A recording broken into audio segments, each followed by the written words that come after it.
예, 여러분 한 주간 잘 지내셨죠? 또 우리 장로님의 기도처럼 그죠? 한 주간뿐만 아니라 오늘은 2025년 한 해를 마감하는 또 마지막 주일이기도 합니다.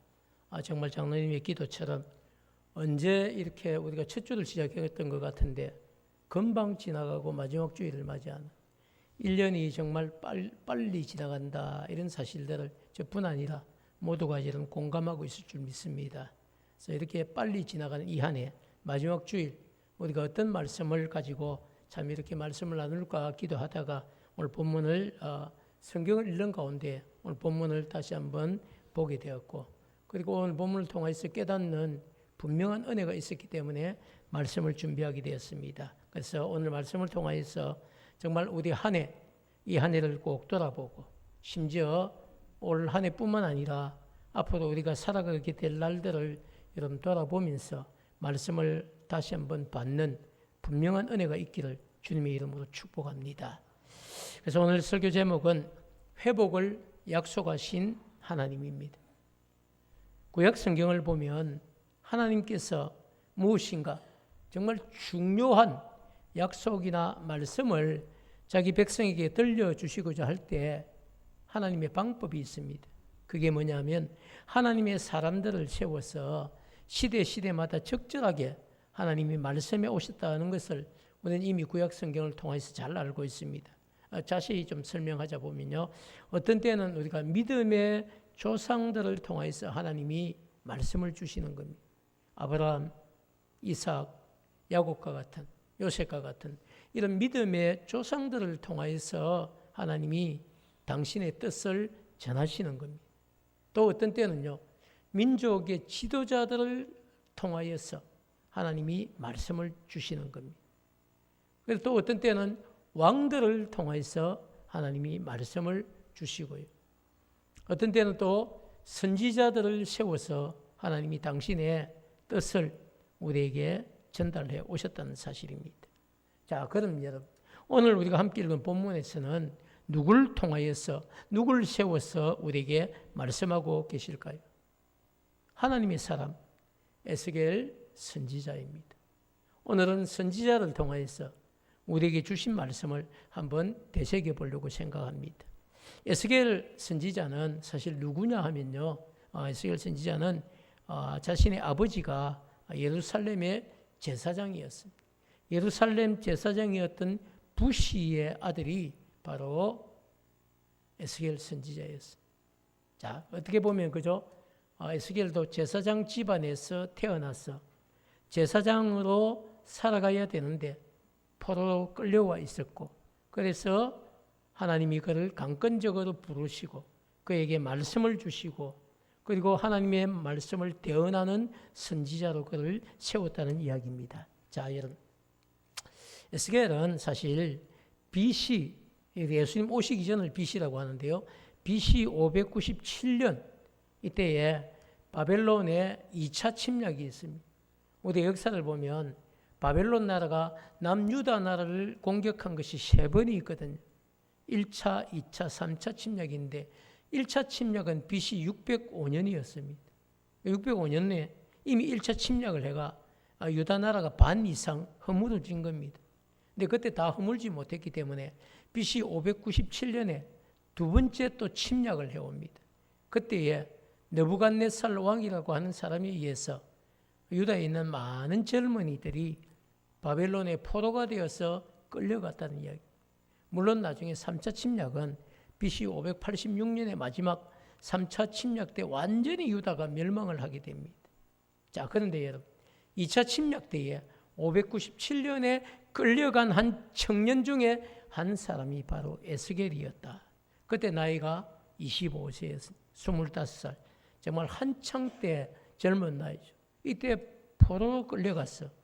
자신의 나라가 아니라 바벨론이라고 하는 땅에서 살게 되었습니다. 자, 그런데 여러분, 에스겔이 포로 생활을 시작한 지 만 5년이 지나고 BC 593년이 되었습니다. 그때 에스겔의 나이가 이제 30살이 될 때입니다.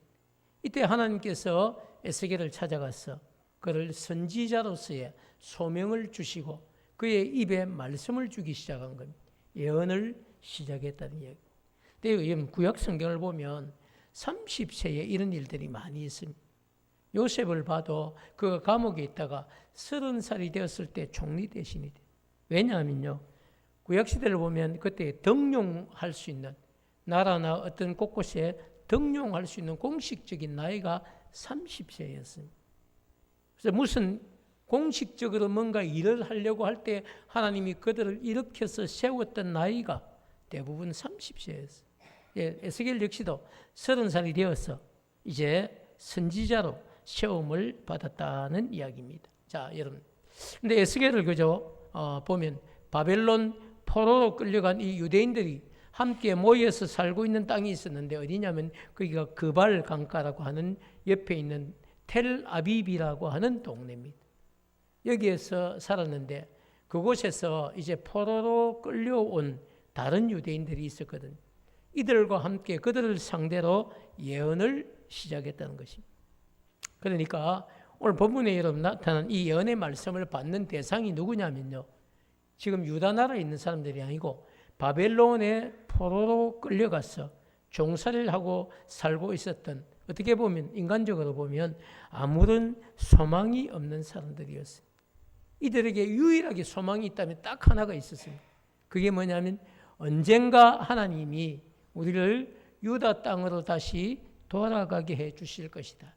고향으로, 내 나라가 있는 곳으로 포로 생활을 끝내고 하나님이 우리를 돌아가게 해 주실 것이다. 그것이 여러분 이들에게 유일하게 있는 소망이었습니다. 자, 사랑하는 여러분, 제가 왜 설교를 시작하면서 초입에 에스겔 선지자가 누군지, 그리고 에스겔 선지자로부터 이런 예언의 말씀을 받는 대상자가 누군지, 이런 배경을 여러분 자세히 설명하고 있을까요? 오늘 여러분 설교 말씀은 이런 배경을 우리가 자세히 알아야만 사실 오늘 본문이 주는 진짜 의미를 더 자세히 알 수 있기 때문입니다. 그래서 오늘 본문을 조금 더 우리가 자세히 깊이 한번 들어가 보려고 생각하는데요. 원래 이스라엘은 남유다와 북이스라엘로 되어 있었어요. 근데 북이스라엘이 이미 먼저 BC 722년에 아수르라고 하는 나라에 의해서 북이스라엘이 이미 다 멸망을 했습니다. 그래서 공식적으로는 이 땅에 저들이 있는 그 시대에 북이스라엘이라고 하는 나라가 없습니다. 완전히 세상에서 없어진 상태. 오직 이스라엘 백성은 누구만 남아 있습니까? 남유다 백성만 남아 있는 이런 상태입니다. 그렇지만 남유다 역시 BC 586년에 이 세 번째 침략에 의해서 완전히 멸망을 하기 때문에 에스겔이 지금 소명을 받고 예언을 시작한 때인 BC 593년에는 아직은 완전히 멸망하지 않은 때였습니다. 그렇기 때문에 바벨론의 포로로 끌려가 있었던 이 유다 백성들은요, 막연히 어떤 약속을 받은 것도 아닙니다. 막연히 하나님께서 자신들을 구원해 주실 것이고, 그리고 속히 유다 나라로 돌아가게 해 주실 것이라고 이렇게 생각을 하고 있었어요. 언젠가 하나님이 때가 되면 우리를 돌아가게 해 주실 거야. 이게 그들의 마지막 소망이고, 하나님이 주신 약속도 아니었어요. 막연히 그렇게 생각을 하고 살고 있었다는 것입니다. 마치 우리가 일본에 한일합방되고 언젠가는 해방이 안 되겠나, 언젠가는 해방이 안 되겠나 그런 생각을 하면서 살았던 것처럼 이들 그런 생각을 가지고 그냥 막연히 그렇게 살았다는 겁니다. 그런데 여러분, 하나님의 계획은 이 유다 백성들의 막연한 생각과는 달랐습니다. 하나님은 우리가 읽지는 않았지만 에스겔 4장부터 24장까지 이 21장의 내용을 통하여서 바벨론의 포로로 끌려와 있는 이 유다 백성들의 이런 막연한 기대와는 전혀 달리 유다의 상징이 여러분 예루살렘 성이에요. 유다의 상징인 예루살렘 성이 무너지게 될 것이고, 심지어 마지막 보루가 어디입니까? 하나님이 임재하시는 솔로몬 성전이었어요. 근데 하나님이 임재하시는 이 솔로몬 성전마저도 바벨론에 의해서 다 무너지고, 그리고 유다 나라가 세상 가운데서 완전히 끊어지고 멸망하게 될 것이란 사실을 하나님이 전하게 했어요. 여러분, 이제 무슨 이야기입니까? 유다 나라마저도 완전히 이 세상 가운데서 없어지게 된다. 완전히 사라지게 된다. 이 말씀을 에스겔 4장부터 24장까지 긴 본문을 통해서 한 이야기가 전부 그런 이야기입니다. 자, 여러분. 근데 멸망의 원인을 제시하는 거예요. 멸망의 원인이 뭐냐면요. 유다 백성들의 우상숭배, 그리고 우상숭배로 인한 죄악 때문이다라고 하나님이 정확하게 진단을 하시는 겁니다. 너희들의 우상숭배와 죄악으로 인해서 너희들이 그렇게 아끼고 있던 예루살렘 성도 무너질 것이고 솔로몬 성전마저도 무너지게 될 것이다. 이런 말씀을 하셨습니다. 자, 사랑하는 여러분, 우리가 여기서 한번 짚고 넘어야 될 게 있는데요. 그게 뭐냐면 하나님께서 가장 싫어하시는 일이 뭐냐? 바로 우상숭배와 죄악이라는 것입니다. 그런데 여러분 신기하게도 이 우상숭배하고 죄악은요, 한 가지씩 따로따로 서로 나타나지 않고 서로 연결되어 있습니다. 유다 백성들의 우리가 삶을 여러분 보면요, 하나님을 잘 섬길 때는 유다 백성들의 삶이 우상숭배와 죄악 가운데 있지 않았습니다. 하나님을 잘 섬긴데 어떻게 우상숭배와 죄악이 있을 수 있습니까? 반대로 유다 백성들의 삶이 하나님을 잘 섬기지 않고 있을 때 우상숭배에 빠졌고 항상 우상숭배에 대한 죄악도 같이 있었다는 겁니다. 여러분, 이런 영적인 현상들이 우리에게 보여주는 것이 한 가지 분명하게 있습니다.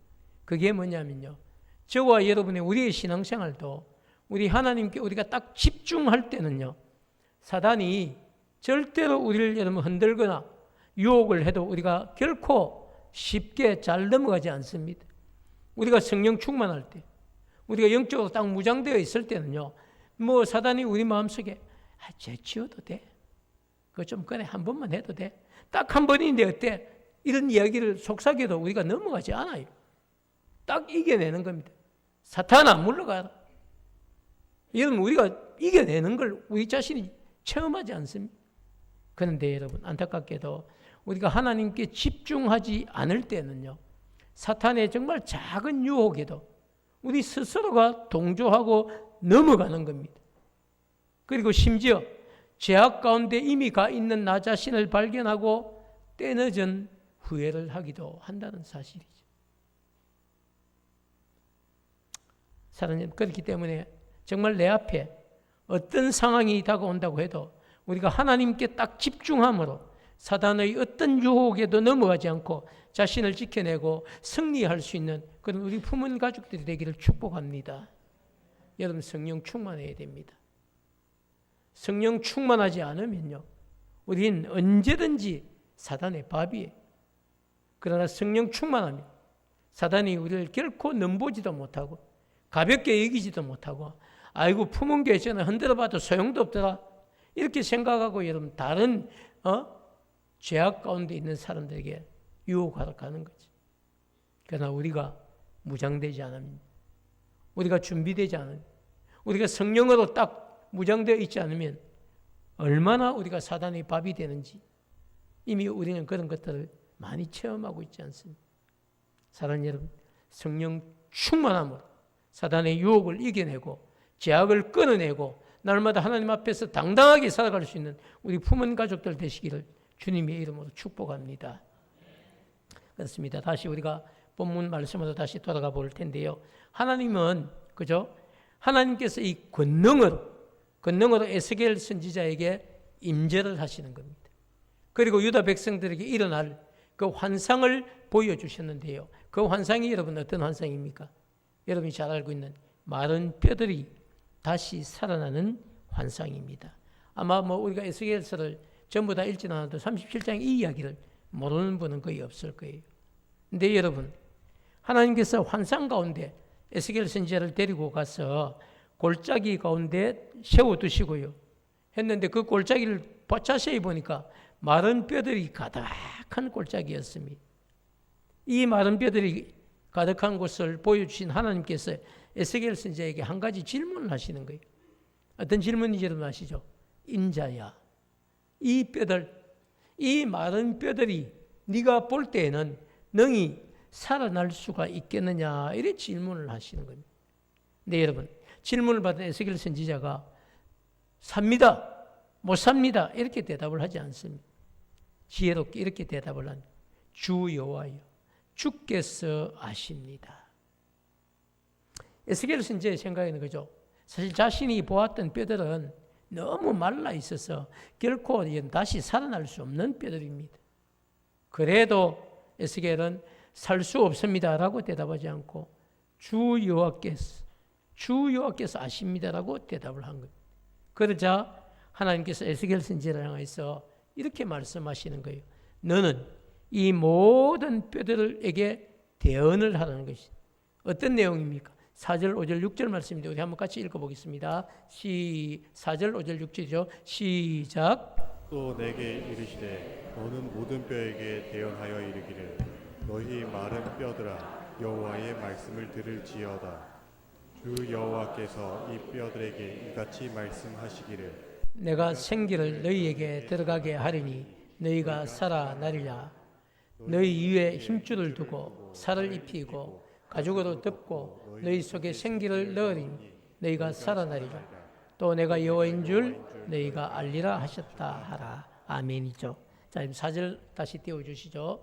4절부터 보면요, 대언을 하라고 하시면서 이런 내용, 너희 마른 뼈들아 여호와의 말씀을 들을지어다. 누구의 말씀을요?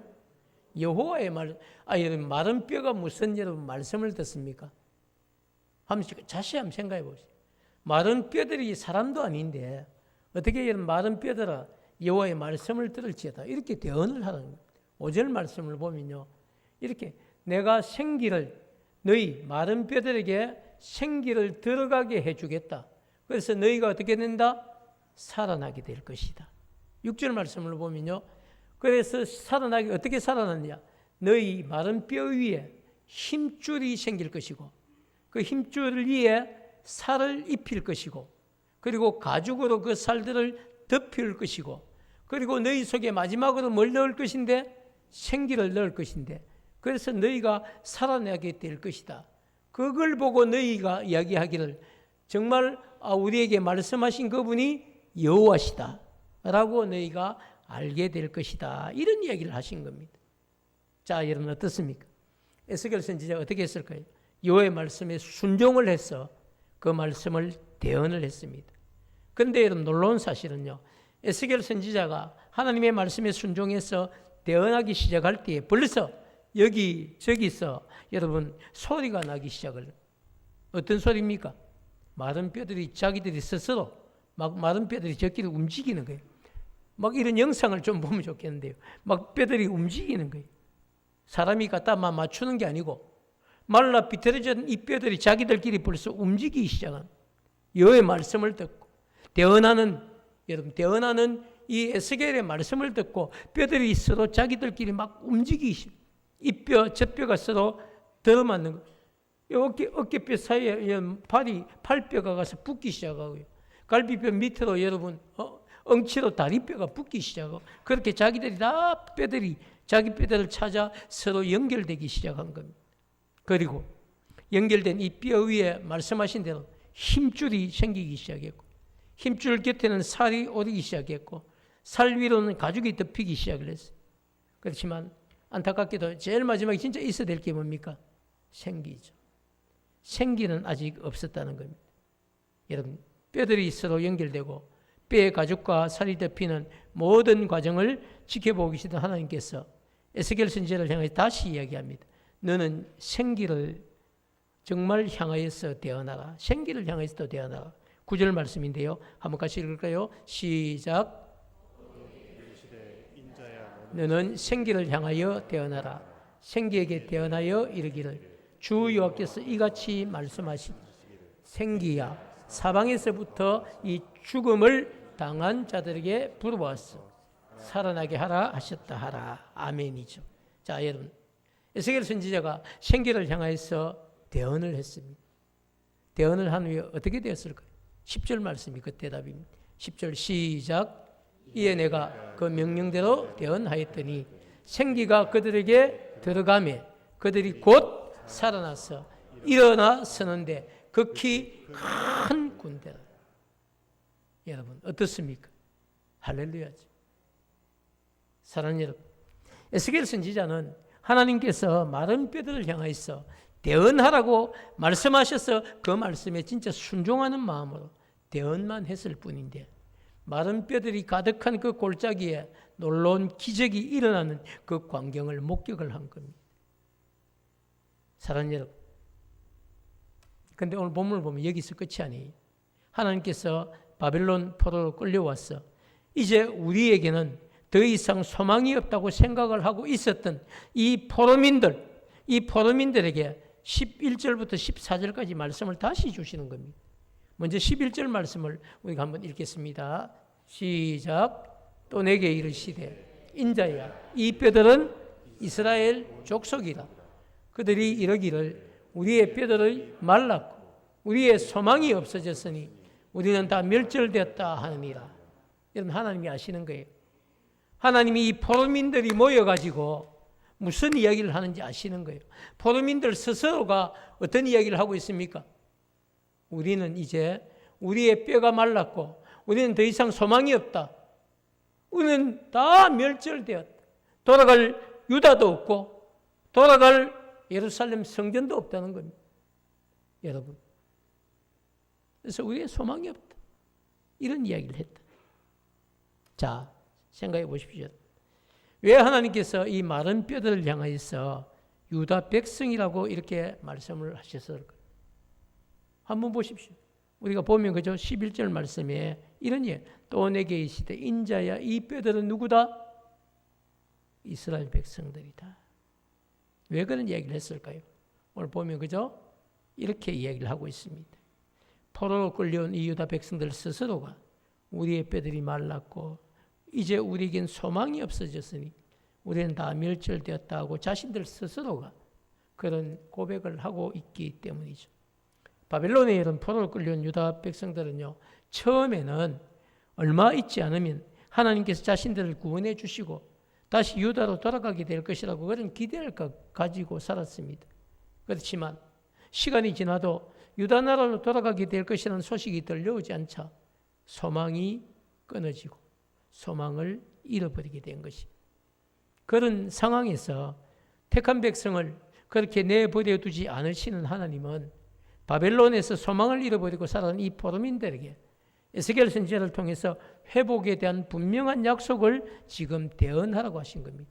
그게 여러분 12절, 13절, 14절 말씀인데 우리 연결돼서 같이 한번 읽도록 하겠습니다. 시작. 그러므로 너는 대언하여 그들에게 이르기를 주 여호와께서 이같이 말씀하시기를 내 백성들아 내가 너희 무덤을 열고 너희로 거기에서 나오게 하고 이스라엘 땅으로 들어가게 하리라.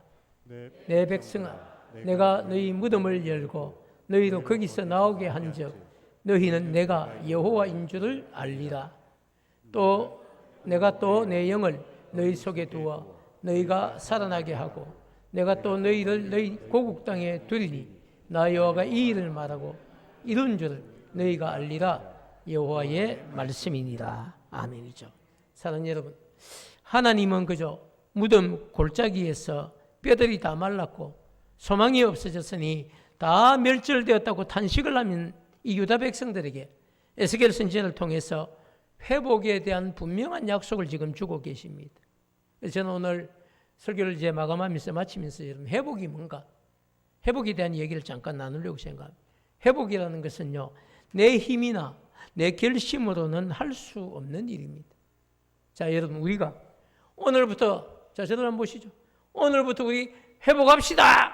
이런다고 회복이 될까요? 안타깝게도 여러분, 그런 구호 엄청나게 외쳐도 여러분 회복은 시작되지 않습니다. 도대체 회복은 어떻게 여러분 시작될까요? 회복이라는 거죠. 하나님께서 자기 백성들에게 베푸시는 은혜입니다. 더 나아가 회복이란 오늘의 이 어려움을 넘어서 내일을 꿈꾸는 것이 회복인데요. 그 시작을 누가 하셔야 되는 겁니까? 우리가? 아닙니다. 그 시작은 반드시 하나님이 하시는 겁니다. 그렇기 때문에 여러분, 우리는 정말 하나님을 알아야 되는데요. 저는 오늘 2025년 한 해를 마감하는 말씀을 준비하면서 우리가 믿는 하나님이 도대체 어떤 분이신지 한 주간 저는 깊이 좀 묵상을 해보았어요. 사랑하는 여러분, 우리가 믿는 하나님은 자기 백성의 어려움을 지켜만 보시고 아무 일도 할 수 없어서 막 안타깝게 발 동동 구르면서 구경만 하시는 이런 하나님이 아니라는 것입니다. 우리가 믿는 하나님은요, 자기 백성의 어려움을 다 지켜보고 계시다가 직접 찾아오셔서 그 어려움 가운데 있는 자기 백성을 회복시켜 주실 것을 분명하게 약속하시는 그 약속의 말씀을 우리에게 주시는 분이 바로 우리가 믿는 하나님입니다. 사랑하는 여러분, 한국교회를 걱정하는 많은 어른들이 이런 표현을, 우리 은퇴 목사님들 자주 만나거든요. 만나면 그 목사님들 이렇게, 아이고 우리 시대에 그래도 은혜 가운데 목회를 했는데 지금 아이고 김 목사 너희 시대에 코로나 이후에 보니까 정말 걱정이다. 한국교회가 내리막길을 걷고 있는 것 같다고 이구동성으로 어른들이 그런 걱정을 합니다. 그런데 여러분 아십니까? 그런 걱정만으로는 어떤 문제도 해결할 수가 없습니다. 아무리 여러분 머리를 싸매고 집에서 3박 4일 걱정을 해보십시오. 여러분의 문제가 해결됩니까? 그렇지 않습니다. 모든 문제의 해결은 여러분 하나님의 말씀으로부터 시작된다는 사실을 저는 이번 한 주간에 제가 분명히 깨닫게 되었어요. 에스겔 선지자를 통하여서 약속의 말씀을 주셨을 때, 회복의 말씀을 주셨을 때 하나님은 그 일을 시작하시는 겁니다. 사랑하는 여러분, 그렇기 때문에 여러분 오늘 에스겔 선지자를 통해서 회복을 약속하셨듯이 오늘 설교자인 저를 통해서 여러분에게 회복을 약속하고 계시는 겁니다.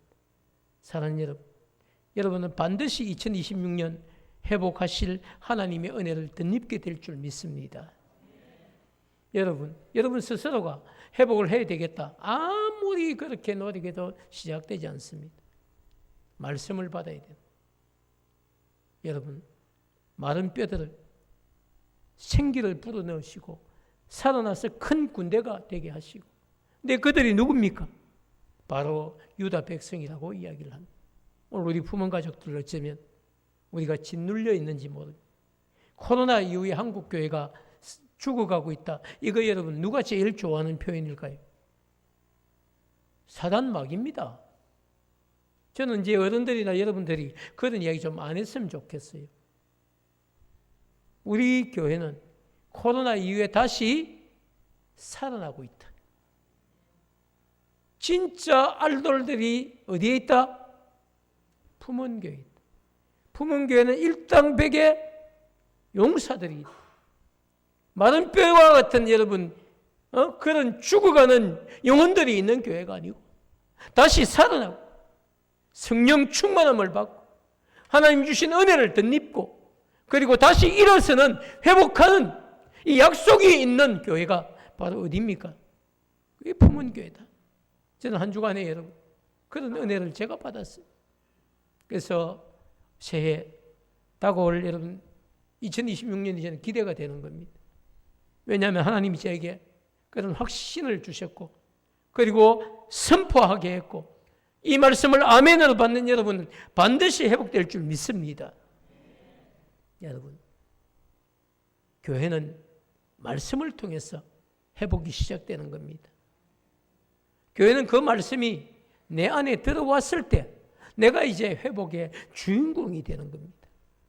사랑하는 여러분, 오늘 마른 뼈와 같았던 한국교회, 마른 뼈와 같았던 우리 품은 교회 성도들의 심령이었다면 오늘부터 이 약속의 말씀을 부여잡고 성령 충만한 여러분 되시기를 축복합니다. 사랑하는 여러분, 그렇기 때문에 한 해를 마감한 오늘 이 자리에 계신 여러분도 그죠? 마른 뼈에 생기를 불어넣으시고 군대로 만드시고 다시 용사로 사용하실 살아계신 이 하나님의 회복에 대한 분명한 약속을 믿고 다시 일어서는 우리 품은 가족들 되기를 축복합니다. 우리 한번 그런 마음을 가지고 같이 고백하도록 하겠습니다. 시작. 우리가 믿고 의지하는 하나님은 힘든 환경 가운데서도 회복을 약속하시고 그 약속을 반드시 이루시는 분이십니다. 그렇죠. 그 약속의 주인공이 저뿐 아니라 여러분 모두가 되기를 축복합니다.